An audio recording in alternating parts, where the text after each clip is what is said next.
E aí, meus queridos, como é que estão? Espero que todos estejam bem, seus familiares, tá? E hoje, aulazinha gravada, certo? A gente vai dar continuidade aí na matéria, tá? Hoje a matéria muito importante, tá? Classificação periódica dos elementos que a gente conhece como tabela periódica. Quer dizer, uma das partes dessa matéria, classificação periódica dos elementos, é o que a gente vai estudar, a tabela periódica. Nós iremos hoje, certo, aprender sobre o histórico da tabela. Ah, professor, quer dizer que a tabela já não foi feita assim, já não está assim, não, certo? Passou por várias transformações, passou por várias formas, tá? Então hoje a gente vai conhecer essas primeiras tentativas, certo, de organizar os elementos para que melhor, né, os cientistas conseguissem pesquisar, dar propriedades, resumir as propriedades desses elementos, tá certo? Mas, professor, sempre teve essa quantidade grande de elementos, quer dizer, nossa tabela aí tem 118 elementos químicos, sempre teve essa quantidade? Não, gente, né? Os elementos químicos, eles foram sendo descobertos aos poucos, tá? Primeiramente, não tinha nem necessidade de organizar os elementos. Por quê? Porque eram poucos. Então eles colocavam ali numa folha ofício, né? E aí já conseguia colocar as características, colocar algumas propriedades, né? Colocar lá o que se conseguia sobre os elementos químicos na época. Claro que muitas coisas foram falhas, porque eles não tinham tecnologia, né, para realmente investigar sobre aquele elemento. Então algumas coisas foram certas, tá? E outras foram, não posso nem chamar de errado, né? Foram equivocadas pela falta de tecnologia. Olha aqui, certo? A quantidade de elementos pelos séculos, né? Pelo tempo. Vamos dar uma olhadinha aqui, ó. No século XVII, né? Já no final do século XVII, só existiam catalogados oficialmente, vamos dizer assim, cadastrados, certo? Pelos cientistas, só 14 elementos químicos. Tá? Então eram pouquinhos, como eu falei para vocês, botavam numa folhinha de papel e eles já conseguiam ali, quando precisava, elemento tal, quais são as características, por que tal substância se comporta dessa maneira, certo? Qual elemento está ali, certo? E dentre esses elementos, por que ela se comporta dessa maneira? Então, eram fácil, tinham 14, né? Folhinha ofício, ó, tava show, tá? Aí o seguinte, já no século XVIII, no final do século XVIII, tá? Já existiam 33 elementos químicos. Aí, certo? Agora precisava de 2 folhas, tá? Então, gente, ainda eram poucos, né? Ainda eram poucos elementos, tá? Só que aí já no século XIX, tá? Lá no século XIX já tinha 83. Aí 83, certo? Já tinha um caderno, já precisava de um caderno. Então, assim, já a partir do século XIX, os cientistas, certo? Eles viram a necessidade de organizar esses elementos em uma tabela, em um gráfico, certo? Então já tinham essa necessidade, tá? E aí teve as várias tentativas de fazer isso, tá certo? Então as tentativas foram várias, tá certo? Algumas se destacaram com o tempo, certo? Ou por ser muito efetivas na época, certo? Ou então por ter ganhado fama até por não ser tão boa, certo? Mas algumas foram se destacando, tá certo? Então a gente vai conhecer algumas, certo? Até chegar na tabela que nós conhecemos hoje. Século XVII, 14, pouquinhos elementos. Século XVIII, 33, né? Século XIX, 83, quer dizer, já tinha realmente essa necessidade, tá? Chegou no século XX, 112 elementos químicos, aí realmente precisava de uma organização, e essa organização teria que ser bem precisa e bem organizada. Tudo bem, gente? Então agora vamos conhecer, certo? Essas várias tentativas. Vamos lá. Uma das tentativas, certo? A primeira tentativa que nós temos lá, que nós temos no histórico, né, da química, da tabela periódica, as tríades de Dobereiner, Tríade de Dobereiner, certo? Dobereiner, em 1817, ele tinha poucos, né? Tinha poucos elementos, tá? E ele, tentando organizar esses elementos, tá?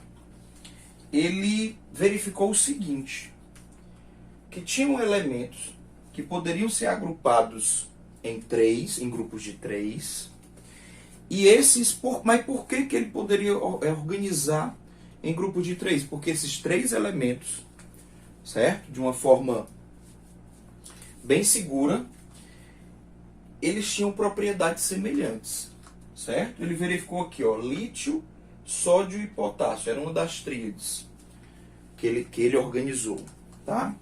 Ele verificou que todos esses 3 elementos reagiam fortemente com a água, tá? Você pode até verificar isso aí, tem vários vídeos no YouTube, né, falando, certo, sobre esse assunto, tá? Esses elementos aqui que hoje estão na tabela, lá nos metais alcalinos, certo? Lítio, sódio e potássio.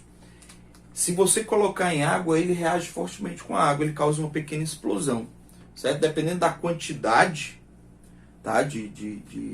Ou do lítio, ou do sódio. Geralmente você vê vídeos falando do sódio, pedras de sódio, que o cara joga lá no rio, a explosão gigantesca, certo? Então, todos esses 3 elementos ele verificou que reagiam fortemente com água. Então, eles agruparam, tá? Cloro, bromo e iodo também têm características muito semelhantes, certo? Hoje a gente tem eles lá nos halogênios, família 17 da tabela periódica, tá? Então, assim, eu estou dando o exemplo dessas 2 tríades, mas tinham outras. Tá? E aí o seguinte, ele conseguiu, certo? Através das propriedades, ele tinha lá anotado o quê? Ele tinha anotado, o elemento lítio reagia fortemente com a água, tem um brilho metálico, certo? Aí verificou outros que tinham isso aí e começou a agrupar. E viu que dava certo. Organizou em 3, tá certo? Quando ele estava anotando essas características, essas propriedades, ele verificou o seguinte, ele achou um negócio estranho, certo? Ele disse, ó, quando eu pego a massa atômica, ó, do lítio nesse tríade, né? 6,9. Quando eu pego a massa atômica do potássio, 39. E eu somo os 2 e divido por 2, quer dizer, faz uma média aritmética. Eu verifico que o resultado dá 22,95, que é aproximadamente igual à massa atômica do sódio, que no caso que é 23. E aí ele achou estranho. Ele, tudo bem, com as propriedades, né, as semelhanças, dá pra gente agrupar. Agora ele verificou que quando ele fazia a média aritmética dos elementos extremos, né, do primeiro e do terceiro elemento da tríade, dava aproximadamente, e em algumas tríades dava exatamente igual, a massa atômica do elemento do meio, certo? Então era uma das características da tríade, tá? Das tríades de Dobereiner, certo? Poderia organizar os elementos em grupos de 3, com propriedades semelhantes, e ele verificou que a média aritmética da massa atômica dos elementos extremos, quer dizer, do primeiro e do terceiro elemento da tríade, dava aproximadamente, e algumas outras exatamente, o valor da massa atômica do elemento do meio, tá certo? Então isso era uma das características das tríades de Dobereiner, tá certo? Isso aí foi uma das tentativas, tá? Mas, professor, como é que ela foi deixada de lado? Se ela conseguia realmente organizar esses elementos e conseguia nos dar essas características de uma maneira bem efetiva, e tinha esse fator que era incrível, né? Por que que ela foi deixada de lado? Porque a quantidade de elementos foram aumentando, descobertos, e aí ele não conseguia mais fazer tríades. Tinha grupos já com 4 elementos com características semelhantes. Então ele não conseguia mais organizar em tríades, e sim em grupos com mais de 3 elementos, tá certo? Então ele foi sendo deixado de lado, e aí foram surgindo outras tentativas de organizar esses elementos, tá certo? A segunda tentativa, certo? Tem até um formato diferente, tá? A segunda tentativa foi o parafuso telúrico de Deschamps-Courtois, tá? Então, gente, como era esse parafuso? Professor, que história é essa de parafuso? Claro que eles tentavam fazer analogias, né? A gente sabe que com analogias as coisas ficam mais próximas da gente e a gente consegue compreender melhor, né? No caso de Deschamps-Courtois, foi o que ele fez. Ele agrupou os elementos sobre um cilindro, né? E esse cilindro, ele tinha os elementos em uma ordem e ele fazia essa espiral aqui, ó, tá? Então esses elementos, eles estavam organizados em ordem das suas massas atômicas, tá? E o seguinte, essas massas atômicas, elas ficavam proporcionais e esses elementos, ó, eles estavam agrupados assim, ó. Por exemplo, aqui o boro, aí embaixo o alumínio, aí o outro aqui, ó, a outra parte ficava berílio, magnésio e cálcio, eram uma dos grupos que se formavam ali, tá certo? Aí o seguinte, nas verticais, ó, tinham elementos com propriedades semelhantes, tá? Então ele verificou isso. Agora o problema dessa tentativa de organização dos elementos é que ela era muito falha, tá? Era muito falha, tá certo? Então, gente, ela foi logo deixada de lado, certo? Porque alguns elementos conseguiam se encaixar aqui e outros não. Isso não era interessante para a proposta de organizar os elementos com suas propriedades para facilitar a busca desses elementos e de suas propriedades, tá? Então, gente, foi deixado de lado, como eu falei para vocês. Existiam tentativas que ganharam fama, certo? Por serem muito boas, como foi o caso das tríades, mas também tiveram, né, tentativas que também tiveram fama pela sua característica peculiar, né? No caso aqui do parafuso telúrico porque ele queria fazer essa analogia ao parafuso, tá? Porque esse movimento em espiral dos elementos ele achou parecido com a espiral que existia nos parafusos, né? Naquela parte do parafuso. Bem? Então, gente, parafuso telúrico de Deschamps-Courtois, agrupamento sobre um cilindro, né? Que ele quis fazer analogia, né? Por aquele movimento em espiral do parafuso, ordem crescente de suas massas atômicas, e nas verticais estavam agrupados elementos que tinham propriedades semelhantes. Hoje nós temos aqui, ó, berílio, magnésio e cálcio estão aonde? Estão na família 2 da tabela periódica, metal alcalino terroso, tá certo? Então sim, tiveram, dali daqueles agrupamentos, tiveram alguns que se transformaram nas famílias que hoje nós conhecemos. Tudo bem? Então, gente, essa é a segunda tentativa, tá? 1862, mas foi logo deixado de lado. Por quê? Porque era limitada, tá? Alguns elementos não conseguiam ser colocados sobre esse cilindro. A terceira tentativa, certo? Ela foi bastante famosa, tá? Primeiramente, porque foi ridicularizada, primeiramente, tá? E depois foi reconhecido, certo? Depois de alguns anos foram reconhecidos, e alguns anos mesmo, né? Verificaram aquilo ali, certo? Deixaram, vamos dizer assim, o preconceito de lado a respeito disso. E aí, essa escala né, essa organização ganhou sim notoriedade, mas já era tarde demais. Mas vamos lá, vamos lá. 1864, como eu falei para vocês, gente, quanto mais a primeira foi 1817, Tríades, quase 50 anos depois, certo? Quase 50 anos depois, veio a segunda tentativa, foi o parafuso telúrico. Como eu falei para vocês, parafuso telúrico, certo? Como ele era muito limitado, ele passou pouquíssimo tempo, gente. Pouquíssimo tempo. Foi de 1862 para 1864, já veio o terceiro, ó, certo? Agora também, tá?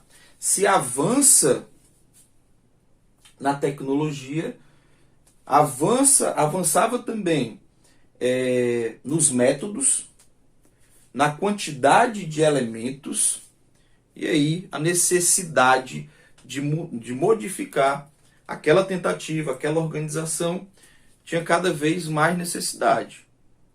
Então, por isso que ficou encurtando o tempo de uma organização para outra, tá?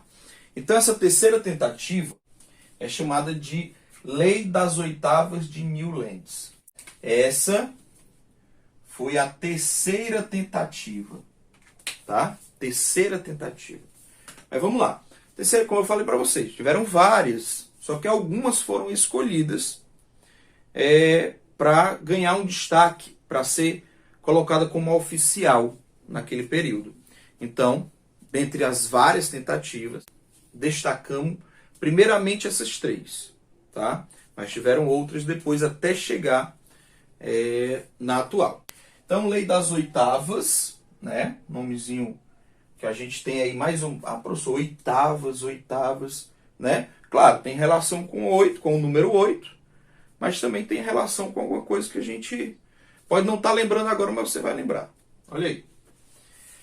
Lei das Oitavas de Newlands, certo? Newlands, cientista e músico. Olha aí, você já começa a lembrar alguma coisa. Newlands, cientista e músico, gente. Tá? Vocês sabem que a relação existente entre ciência e arte, até hoje, né, as artes, até hoje, não são muito ligadas, né? Certo? Um critica a posição do outro e assim por diante. E até hoje a gente tem essa diferenciação, tá? É claro que está muito mais próximo, mas nessa época, gente, artista era uma coisa, cientista era outra, tá? Newlands, ele era cientista e músico, tá? Então ele tentou o quê? Ele tentou juntar as duas. Mas vamos lá, vamos ver aqui as características dele. Ordem crescente de massas atômicas. Mas, professor, por que é massas atômicas? Se hoje nós conhecemos massa atômica, número de massa, que é diferente, a gente vai ver depois a diferença mais na frente. Número de nêutrons e número atômico, e números atômicos. Por que eles só usavam as massas atômicas? Gente, na época ainda não existia, não tinha aquela condição, né, tecnológica de contar a quantidade de prótons. Nós sabemos que os números atômicos são os números de prótons existentes no núcleo do átomo.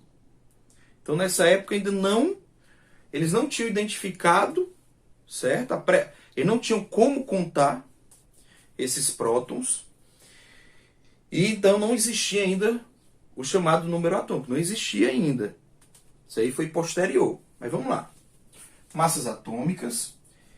Ele verificou, certo? Ele foi o primeiro, gente, a verificar uma periodicidade, um período. Professor, mas o que é esse período? Né? Você pode ter já estudado na física, né? Período é um intervalo. Então existe o período de tempo, é um intervalo de tempo. Tá? No caso aqui, o período que ele verificou foi com relação às massas atômicas. Massas atômicas são os valores. Como a gente viu lá nas tríades, tem os valores. Então eles, de tanto em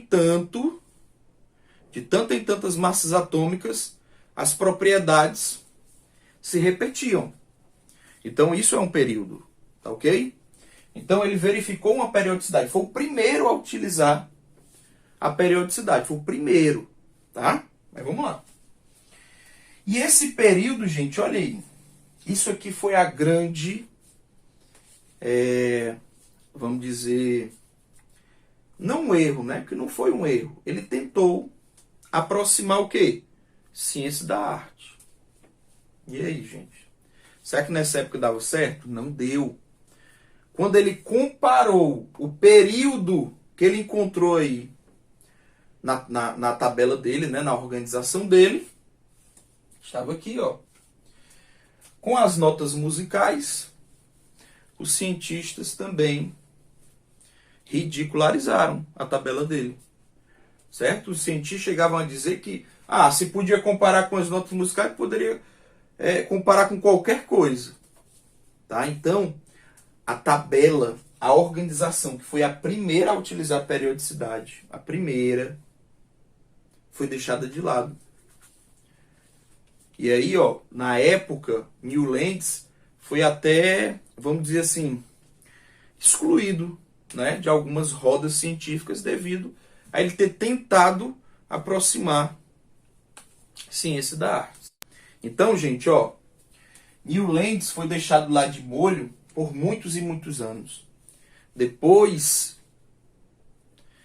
de um período, né, de um tempo, ele foi comprovado, né, assim, os cientistas reviram aquilo ali, certo? Viram que realmente a tabela, a organização dele era muito boa, só que, gente, já tinham passado vários anos. E aí ele recebeu, né, uma medalha Davis, certo? Que hoje é comparada ao Prêmio Nobel, pela sua tabela, tá? Mas isso passou anos e anos, tá? Outras tabelas vieram. A gente vai conhecer depois essas outras tabelas, tá? Então, gente, Newlands fez essa tentativa, foi deixado de lado, mas olha aqui a estrutura da tabela dele, certo? Que ele comparou a escala musical. Ele chamava de oitavas, né? Os grupos, tá? E aí, olha aqui, ó.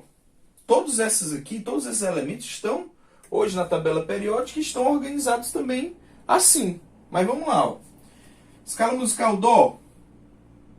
Claro, eu coloquei aqui o hidrogênio pela posição dele, pela massa atômica dele, certo? Mas ele não se encaixava muito bem com isso. E a gente vai verificar isso depois até na tabela atual. Hidrogênio, flúor. Aí Ré, lítio, sódio. Mi, berílio, magnésio. Fá, boro e alumínio. Sol, carbono e silício. Lá, nitrogênio, fósforo. Si, oxigênio e enxofre. Todos eles aqui, ó, certo? Na horizontal, tinham propriedades semelhantes. Ele verificou que quando ele pegava aqui, ó, 7 elementos, um período de 7 elementos, no oitavo tinham propriedades semelhantes. 7 elementos no oitavo, propriedades semelhantes. 7 elementos no oitavo, propriedades semelhantes. Tá?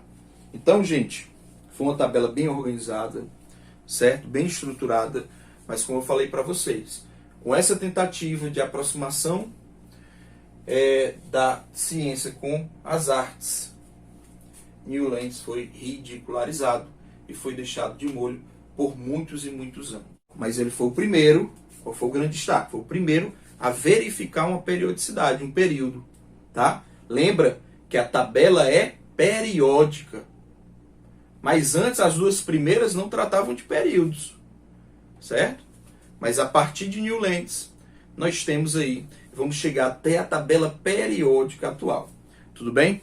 Então, pessoal, ó, essas 3 tentativas foram as principais antes de chegar na precursora da tabela periódica.